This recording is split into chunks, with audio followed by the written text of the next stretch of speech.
سورہ البقرہ 2 آیا 124. وَإِذِ ابْتَلَىٰ إِبْرَاهِيمَ رَبُّهُ بِكَلِمَاتٍ فَأَتَمَّهُنَّ قَالَ إِنِّي جَاعِلُكَ لِلنَّاسِ إِمَامًا قَالَ وَمِن ذُرِّيَّتِي قَالَ لَا يَنَالُ عَهْدِ الظَّالِمِينَ. اور جب ابراہیم کو اس کے رب نے کلمات کے ساتھ آزمایا پس اس نے ان کو پورا کر دیا. اس نے کہا بے شک میں تجھے لوگوں کے لیے امام بناؤں گا. اس نے کہا اور میری ذریت میں سے بریکٹ میں امام ہوں گے. اس نے کہا اللہ نے کہا میرا عہد ظالموں کو نہیں پہنچے گا. اب یہاں پر اللہ تعالیٰ بتا رہا ہے کہ قرآن مجید میں ابراہیم علیہ السلام کو اللہ تعالیٰ نے آزمایا کلمات کے ساتھ.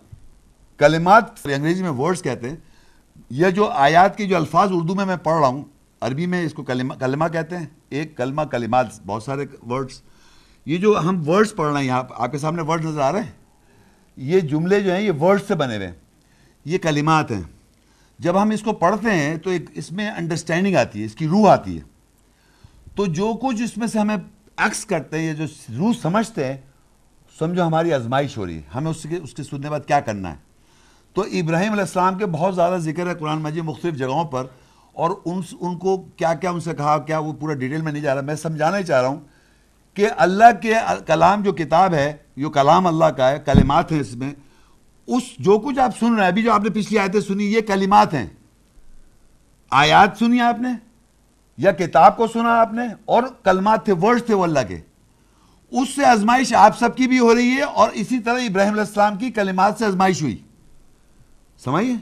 اور انہوں نے تمام کر دکھایا. اس سے جو روح آئی ان کے پاس، ابراہیم علیہ السلام کے پاس، انہوں نے اس پہ پورا اترے، یعنی پورا تمام کیا، انہوں نے اس پہ عمل کیا پوری طرح. تو اللہ نے ان کو کہا قال انی جاعلک للناس اماما، کہ میں تجھ کو انسان لوگوں کا امام بناؤں گا. تو آپ سب کے امام کون ہیں؟ سمجھے آپ؟ تو میں دیکھیں کسی کو نہیں کہہ رہا، آپ آیات سے پہچانے یہ امام جو بھی ہے اللہ نے ہے لوگ، کیونکہ میں نے بتایا ہر وجہ کے امام ہے قرآن میں. آپ کو تو آئیڈینٹیفائی کرنا ہے کہ ہم کس کو امام مانیں، یہ ہے مقصد. صحیح ہے اگر نیک ہیں وہ اپنے لیے ہیں، جو بھی انہوں نے بتایا آیات سے ویریفائی کر لیں کہ ابراہیم علیہ السلام کو امامت ملی کلمات کو پورا کر کے.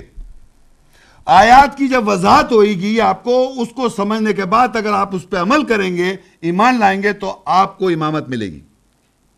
کیونکہ آگے لکھا انہوں نے کہا میری ذریت سے بھی امام ملے گا. تو انہوں نے کہا اللہ نے کہا قال لا ینال عہد الظالمین، ظالم لوگوں کو تمہاری ذریت، ابراہیم علیہ السلام کی اگر ذریت میں سے ظالم لوگ ہوں گے ان کو امامت نہیں مل رہی ہے. تو آپ خود پہچانیں، آیات سے اپنے آپ کو پہچانیں، آیات سے لوگوں کو پہچانیں، اپنے آپ کو بھی پہچانیں ساتھ ساتھ میں. کیا کتاب کو میں نے امام مانا ہوا ہے؟ کیا ہم نے موسیٰ علیہ السلام کو مانا ہوا ہے یہ موسیٰ علیہ السلام کی کتاب ہے؟ یہ مانا ہوا ہے کہ امام رحمت ہے؟ یہ مانا ہوا ہے یہ ہدایت کی کتاب ہے؟ کیا نہیں مانا ہوا نا.